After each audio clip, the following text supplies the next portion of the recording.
que é Modbus? O que é protocolo de comunicação? Como que eu defino quem é o mestre e o escravo na minha rede? É o que eu vou tentar te explicar nesse vídeo hoje. Eu recebi uma dúvida de um colega nosso e ele tinha a seguinte questão. Ele tem uma estrutura, ele está montando um projeto. E ele tem nessa estrutura um PLC, que é esse que a gente usa aqui, um PLC chinês da marca Lolete. Ele tem um transmissor, uma placa controladora de uma balança. E essa placa, esse transmissor, ele é inteligente. Ele se comunica em Modbus RTU sobre o meio físico RS485. E aí ele tem essa balança, ele tem esse PLC e tem também uma IHM. E ele precisa fazer uma comunicação desses dispositivos usando o protocolo de comunicação Modbus RTU. E aí a dúvida dele é como fazer isso acontecer. Ele está tendo um problema lá, que ele não consegue enxergar a balança, se eu não me engano, ele não consegue enxergar a balança na rede. E aí nós vamos discutir esse caso, eu vou entrar um pouquinho na teoria com vocês aqui. E não estou aqui como a professora que vai dizer o que tem que ser feito. Eu vou expor aqui o meu ponto de vista e eu quero que vocês também me falem o que vocês acham desse caso e se o que eu estou passando aqui para vocês, se realmente funciona, se realmente é desse jeito. Com base no que eu estudei, com base no que eu já fiz, né, a gente vai trocar essas informações. Para você que não me conhece, eu sou a Daiane, sou engenheira eletricista, sou técnica em automação industrial e hoje eu tenho esse canal aqui no YouTube que, né, eu lancei lá atrás com o intuito de poder criar e deixar informações aqui sobre automação de baixo custo, automação industrial de baixo custo, para quem estivesse passando pelo que eu passei lá naquela época, que era procurar informações muito específicas e não encontrar. Vamos definir primeiro o que é um protocolo de comunicação. Se você chega num determinado local, né? A gente tem aí uma pessoa que fala, sei lá, japonês e a outra que fala um dialeto, né? São duas pessoas que não têm um protocolo de comunicação em comum. Essas pessoas, elas não vão conseguir, uma não vai conseguir falar com a outra, não vai conseguir expressar aquilo que ela quer e a outra não vai entender. Então, alguém vai falar ABC e a outra pessoa vai entender XYZ. O que falta aí? Falta um conjunto de regras, faltam símbolos, faltam gestos, né, pré-definidos que sejam comuns às duas pessoas para que elas consigam estabelecer uma conversação, né, uma comunicação. Então, basicamente, um protocolo de comunicação, se a gente for trazer aí para os termos técnicos, né, é um conjunto de regras e convenções que definem como a comunicação entre dispositivos ou entre sistemas deve ocorrer. E ele estrutura, na verdade, ele define como os dados são estruturados, como eles são enviados, como eles são interpretados e como os erros, porque toda comunicação tem erro, né? Como que a gente faz a tratativa desses erros aí. Então, isso é um protocolo de comunicação num termo mais técnico. E para que essa comunicação ela seja eficiente e para que ela seja compreendida corretamente, precisa-se que todos os dispositivos sigam as mesmas regras, ou seja, siga o mesmo protocolo. Falando especificamente agora do Modbus, né? Que a gente já falou rapidamente que é um protocolo de comunicação.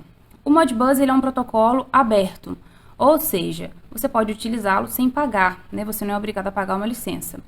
Ou você pode estar sob uma licença a depender de casos, né? São casos específicos de aplicação. Ele nasceu lá em 1979 pela Modcon, ela desenvolveu esse protocolo para ela poder utilizar nos PLCs dela. Hoje, se eu não me engano, ela é Schneider, tá? A Modcon hoje é Schneider Electric. A organização que hoje mantém, né, que são os mantenedores, que são os divulgadores do protocolo, é o Modbus Organization. E aí quando a gente fala em Modbus, a gente fala de Modbus RTU, Modbus ASCII, Modbus TCP e Modbus Plus. Basicamente, a arquitetura aí que o protocolo define é uma arquitetura mestre-escravo, ou master-slave, ou cliente-servidor, quando a gente entrar lá em TCP/IP, que a gente não vai entrar hoje, vai ficar para um próximo vídeo.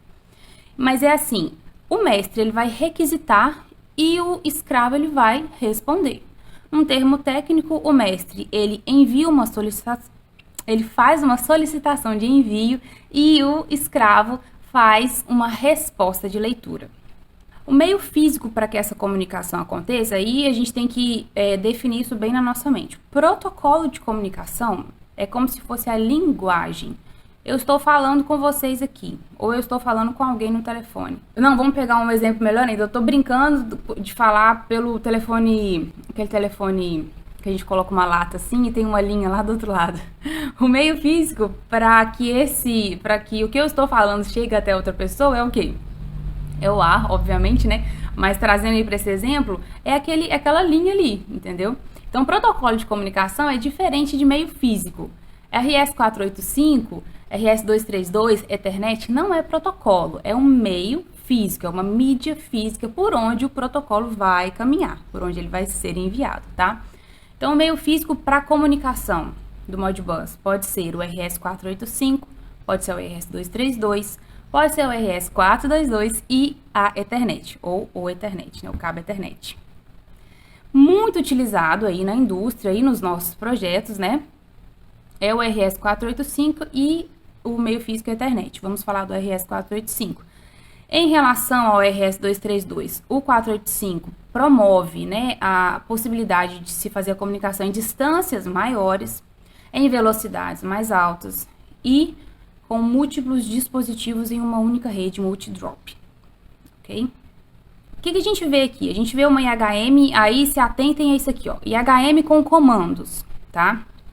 Quer dizer, é uma IHM por onde eu vou fazer acionamentos, eu vou apertar ali e vai mandar, né, vai acontecer uma ação e isso vai acontecer lá no campo, se eu mandei ligar um motor, se eu mandei desligar um motor, enfim.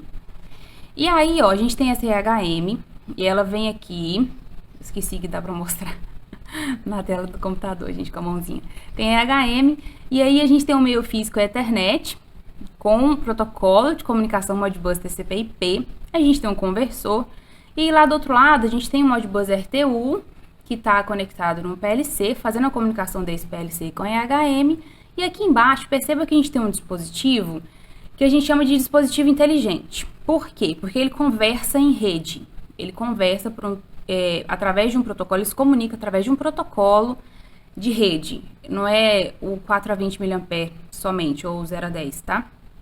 0 a 10 volts. Então, esse dispositivo inteligente está conectado ao PLC pelo meio físico RS-485. E sobre ele tem o protocolo Modbus RTU fazendo essa comunicação. Aí aqui, só lembrando, né, que quando a gente fala de Ethernet é cliente-servidor, então a gente tem uma rede híbrida, né, digamos assim. A gente tem tanto um meio físico Ethernet quanto o meio físico RS-485. Ambos com Modbus, mas de formas diferentes, né? E aí aqui vem a dúvida. Numa topologia dessa daqui, quem é o mestre? Que é uma coisa que ficou na minha cabeça também, que eu custei entender lá atrás. Ainda não sei se eu entendi direito, vocês que vão me dizer através do que eu estou falando aqui. E que também eu, sem perceber, a dúvida desse nosso colega. Acho que ele não se ligou ainda que essa é a dúvida dele. Esse é o problema, ele tem que saber distinguir na rede dele quem que é o mestre. Eu vou dar um spoiler, que pelo que ele me relatou, ele está usando 2 mestres na rede. E quando a gente fala em RS-485, deixa eu ver se eu coloquei aqui, não coloquei não, em algum lugar. Ó, quando a gente fala em RS-485, só existe um mestre, tá? Vamos anotar isso aí. Só existe um mestre. Mas aqui é uma rede híbrida, então eu tenho o Ethernet e tenho o RS-485. Quem que é o escravo aqui? Quem que é o mestre? Vou deixar isso aí. Aí uns questionamentos que são interessantes a gente fazer para definir quem é o mestre e quem que é o escravo. Aí você vai se perguntar assim, por onde que os comandos acontecem? Quer dizer, tem comando na minha rede? Tem comando no meu processo? Ou ele é só um processo ali que já é só uma rotina que foi feita no PLC e ela acontece automaticamente sem ninguém precisar fazer nada? Quem na rede que inicia as requisições? Que aí eu já vou falar sobre mestre e escravo. Você pergunta assim, quem na rede que vai iniciar as requisições? Quem é que controla o processo? Aí vamos ficar com essas perguntas aí. Eu trouxe um exemplo, tá? Eu não sei se... Eu não preparei roteiro, gente. Então, deixa eu falar aqui. Eu não preparei roteiro, então faltou eu falar o seguinte. Não, falei. O mestre é quem requisita e o escravo é quem atende a requisição. Então, tá. Então, vamos lá. Exemplo 1. Eu tenho aqui um PLC. E eu tenho um transmissorzinho, 4 a 20 mA, nele está interligado lá um PT100 que seja, na entrada do PLC. E aí, na saída do PLC, tem lá uma contatora que vai acionar o motor, mediante os comandos, ok? Aí eu venho cá para o outro lado, ó, eu tenho a EHM com comandos, coloquei aqui com comandos, então quer dizer que é uma EHM que eu posso ir lá e acionar, apertar um botão lá para ela fazer alguma coisa. Vão se ligando aí. E aí, a gente tem aqui a comunicação entre a EHM e o PLC, sendo em Modbus, através do meio físico RS485. Beleza. Nesse caso, lembrando que na rede Modbus, RTU, só existe um mestre. A EHM é o mestre ou é o escravo? O PLC é o mestre ou é o escravo? Vamos ver o que eu coloquei aqui na frente. Coloquei que a EHM é o mestre e que o PLC é o escravo. Por quê? Vamos pensar, e aí eu quero que vocês me ajudem, tá? A definir se é realmente isso. Por quê? A EHM, ela vai... nela tem comando e tem também a indicação da temperatura, certo? Lá dentro do PLC, acontece de fato a rotina, ou seja, foi feita uma lógica ladder lá, que seja, e essa lógica ladder está acontecendo, e sei lá, talvez quando a temperatura ficar muito alta, vai dar um comando para o motor, e o motor vai ligar um exaustor, o que seja. Só que se acontece algum problema e eu preciso desligar isso aí em algum momento, eu tenho a EHM e eu vou lá e vou apertar um botão na EHM. O PLC sozinho, ele consegue fazer alguma coisa? Além da rotina que foi pré-estabelecida dentro dele, ele tem a autonomia de requisitar alguma coisa de alguém? Ele vai, por exemplo, pedir para o transmissor falar para ele quanto de temperatura que está naquele ambiente no momento? Não, por quê? Porque esse transmissor não é um transmissor inteligente, ele não manda nada além da temperatura para o PLC. O PLC não consegue requisitar nada dele, porque já está estabelecida ali uma rotina e o tempo todo ele está lendo essa temperatura, certo? Agora a EHM. A EHM quer, por exemplo, fazer com que o motor pare. Eu vou apertar um botão lá. Quem é que vai dar esse comando para o PLC? A EHM. Você consegue ver, ter essa mesma visão que eu, que nesse caso a EHM ela é o mestre. É ela quem vai mandar um comando para o PLC e o PLC vai ter que responder ela de acordo com a rotina, se o motor foi acionado ou não. Vamos supor que lá na EHM não fica atualizando a temperatura a todo momento. Aí de hora em hora ela quer saber o valor daquela temperatura. Ela vai fazer uma requisição para o PLC naquele momento e o PLC vai ter que mostrar para ela qual que é a temperatura que ele está lendo no processo. Então, partindo desse princípio, a EHM é o mestre, certo? E o PLC é o escravo. O motor e o transmissor não entram nessa jogada aí porque o motor está numa saída digital, o transmissor está numa entrada analógica, porém não é uma entrada que conversa em rede, né? Uma entrada simples, 4 a 20 mA, sinal analógico, sinal digital. Não estamos falando em rede aqui. O exemplo 2. Agora a gente tem uma EHM sem comandos, tá? É uma EHM sem comandos, apenas com retornos de indicação. Eu chego lá na frente da EHM, eu só vejo se o motor está funcionando, pronto. Ou se deu alguma falha, mas eu não consigo fazer nada através daquela EHM, certo? Beleza. Ela ainda está comunicando com o PLC em RS485, porque eu quero visualizar essas informações nela. Porém, agora, no lugar do transmissor 4 a 20 mA, eu tenho um transmissor com saída Modbus RTU. Esqueci de colocar aqui, mas é RTU. Até coloquei uma fotinho aqui desse transmissor. E nele tá ligado no PTC, enfim. Nesse caso, e aí, de novo, eu quero que vocês me ajudem, tá? Não estou falando aqui que é esse ponto. Quem é o escravo e quem que é o mestre aqui? Vamos para a próxima lâmina. No meu entendimento, ainda ficaram dois negócios. No meu entendimento aqui, o PLC é o mestre dessa estrutura. Por quê? Eu tenho um transmissor inteligente ligado ali na entrada dele. Esse transmissor conversa com ele através do protocolo Modbus RTU, tá? E aí, lá nesse PLC foi feita também uma rotina, uma lógica de programação. E vai acontecer alguma coisa ali quando a temperatura aumentar, enfim, ele vai mandar desligar o motor ou ligar. E a EHM vai fazer alguma coisa? Eu vou conseguir ligar o motor pela EHM, sendo que eu coloquei aqui que ela é sem comandos, ó. Ela não tem comando, tá? Só retorno e indicação. Então, para mim, nessa estrutura aqui, o PLC é o mestre, ele vai requisitar de tempos em tempos, ou quando a rotina dele precisar, ele vai requisitar desse transmissor qual o valor que ele tem, ou inclusive outras variáveis também, não seria variáveis não, é outra palavra. Outros dados de diagnósticos, por exemplo, porque quando o instrumento ele é inteligente, ele tem mais coisas do que simplesmente o sinal dele, né? Ele tem dados de diagnósticos, enfim. Então, essa EHM, para mim, ela é um escravo, o PLC é o mestre e o transmissor também é um escravo. E aí eu quero que vocês me digam se faz sentido isso aqui ou não, tá? Ah, Daiane, mas e se essa EHM tivesse comando?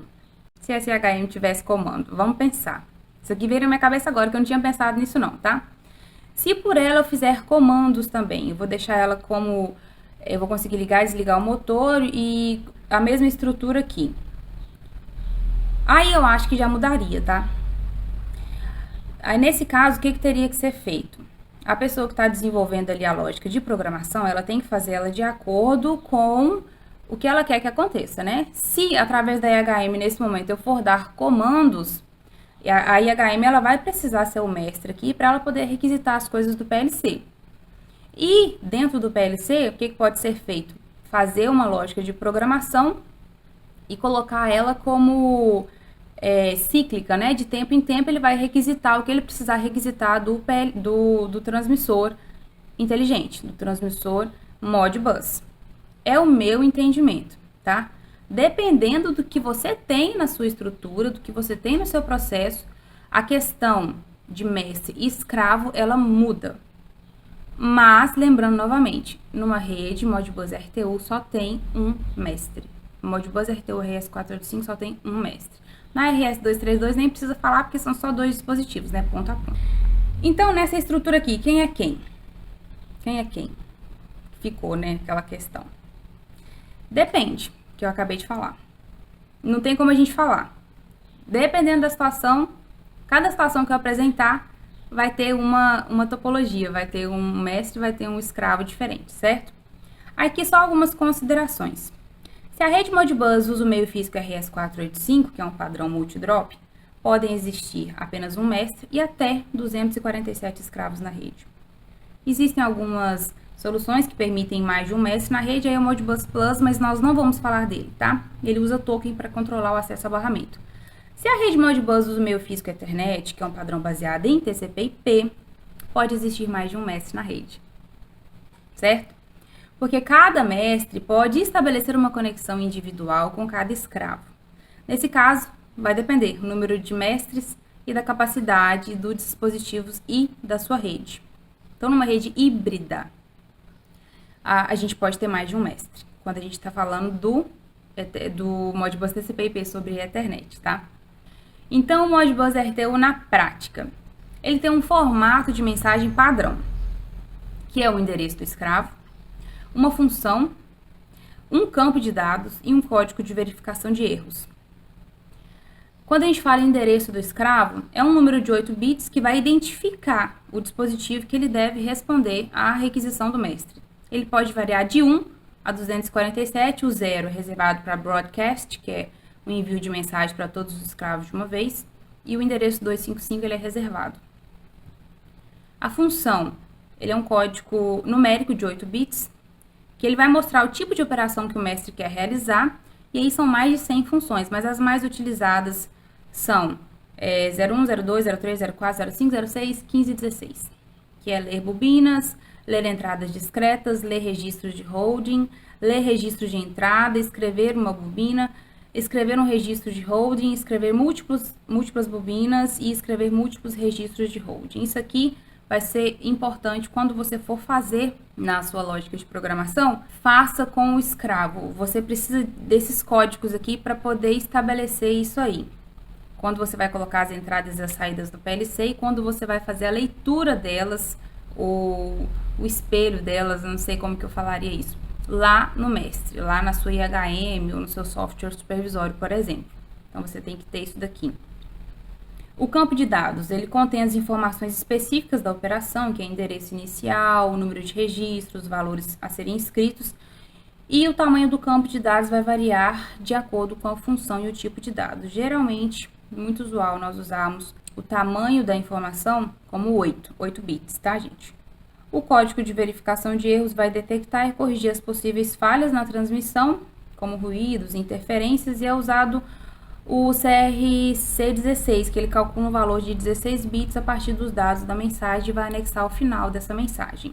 Para que você consiga fazer uma comunicação, em teoria, simples, tá, gente? Você precisa de um cabo, 2 vias, né? E você vai fazer a conexão dos terminais A e B lá no seu outro dispositivo, no mestre, né? Na IHM, por exemplo. E aqui o importante é o que? Além da conexão física, obviamente.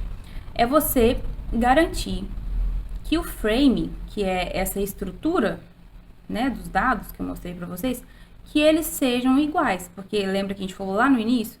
Se você não tem uma regra bem estabelecida, se os dois dispositivos não têm os mesmos dados, eles não vão conseguir se comunicar, né? Então é o que? Taxa de transmissão, que é a velocidade com que esses dados são transmitidos. Isso aí você vai consultar no manual do seu equipamento. A IHM tem um manual, o PLC tem outro manual, e eles vão te mostrar em quais velocidades que aquele dispositivo ele trabalha. Você vai escolher uma e você vai fazer com que os dois estejam na mesma velocidade, setando isso dentro deles, né? Configurando isso dentro do software. O número de bits de dados, vamos colocar aqui um exemplo, tá, gente? 8, número de bits de parada e o tipo de paridade nenhuma. Isso aqui eu falei no último vídeo, vou deixar no card aqui, eu expliquei para esse vídeo aqui não ficar maior do que já está. Aí a gente tem essa estrutura aqui de dados e um valor referente ao hexadecimal, que no caso é como eles se comunicam, tá? Você não coloca toda essa estrutura binária aqui, você coloca em hexadecimal dentro do software do PLC. E aí você tem que garantir que na IHM também essa configuração seja exatamente essa daqui. Para que você faça o teste, né? Se a sua comunicação está acontecendo, você precisa, além do PLC, de um conversor e de um notebook, um computador com software de depuração dentro dele. Também mostrei isso no outro vídeo, qual software que a gente utiliza, um dos softwares, né? Então, você faz a conexão aqui nesse conversor, joga no computador e faz o teste, né? Entra aqui, coloca as configurações de acordo com o frame que você escolheu e faz esse teste para saber se a comunicação foi estabelecida. Mostrei isso no outro vídeo. A ideia aqui era realmente trazer um pouco da teoria e tentar levantar essas questões, né, de mestre-escravo, de topologia, para que quando você for aplicar isso ali no seu projeto, você não fique batendo cabeça igual eu fiquei na época. Se não estiver funcionando, gente, vamos supor que você fez tudo direitinho, bonitinho lá, colocou todos os dados iguaizinhos, tá, beleza. Mas você não consegue enxergar o cara na rede. Primeira coisa, pare e pensa se você estabeleceu quem é mestre e quem é escravo da forma correta. Teste os seus componentes. Muitas das vezes, o que vai estar de errado ali vai ser um conversor que não está funcionando, ou um cabo mal conectado ali, o parafuso tá meio bambo. Esse conversor, ele tem um driver, eu falei isso no outro vídeo também. Às vezes você não tá com o driver instalado no seu computador, então você não vai conseguir realmente enxergar o dispositivo. E primeira coisa, faça esse questionamento, depois procura erros nos hardwares, nas suas conexões, no hardware que você está usando, porque pode ser que o problema tá ali e você fica quebrando cabeça achando que é alguma coisa na configuração que você fez e muitas das vezes não é isso. Então, no caso do nosso colega, ele propõe já algumas soluções e em uma dessas proposições ele já fala que um teste que ele ainda não realizou é colocar a IHM como mestre e o PLC e a controladora da balança como escravos. Na minha opinião, na minha humilde opinião, baseado no que eu estudei, né, baseado no que eu mostrei para vocês nesse vídeo aqui, a resposta é depende. Depende do que cada dispositivo vai desempenhar na rede. Se dentro do PLC, a lógica de programação que foi estabelecida ali tem uma rotina toda automática, ela de tempo em tempo ela vai ler o valor da pesagem, e ela vai fazer comparações com isso, com aquilo, e ela não depender de nenhuma requisição externa, de nenhum comando externo para acontecer, o PLC é o mestre. A IHM vai ser só uma indicação, ela é um slave, e aí a balança também é um slave, tá? Mesmo que o PLC não vai requisitar nada da IHM, mas ela não podem existir dois mestres na rede, então ela é um slave.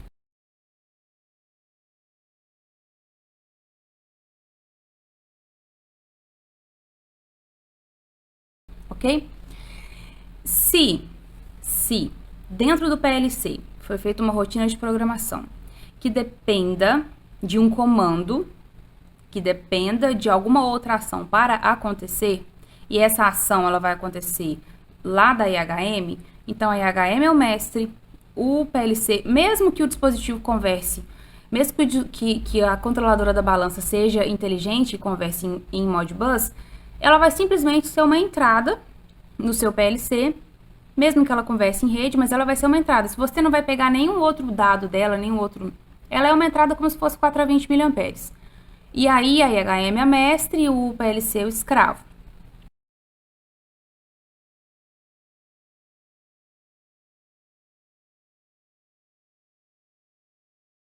E aí a gente não trabalha, por exemplo, com a IHM mestre, o PLC escravo e o outro dispositivo escravo também. Mesmo que eles estejam em rede, aí vale você fazer dois testes, tá? Você não colocar a sua controladora da balança como escravo, como se ela não estivesse existindo na rede. Faça um teste. Por quê? Quem está enxergando essa balança, quem precisa enxergar essa balança, eu tô olhando para baixo que eu tô pensando, tá, gente? Eu tô fazendo isso aqui, eu tô realmente pensando no que o colega precisa, tá? Você não enxerga, não coloca lá na IHM como se a balança não existisse. A IHM não enxerga a balança porque ela não vai requisitar nada da balança diretamente. Quem enxerga a balança é o PLC, nesse caso. E aí tudo que precisa ser feito vai ser feito dentro do PLC de forma automática. A IHM só enxerga o PLC. Então, quando ela for dar um comando, ela vai dar um comando para o PLC. Quando ela for requisitar informações, ela vai requisitar do PLC. Faça um teste assim.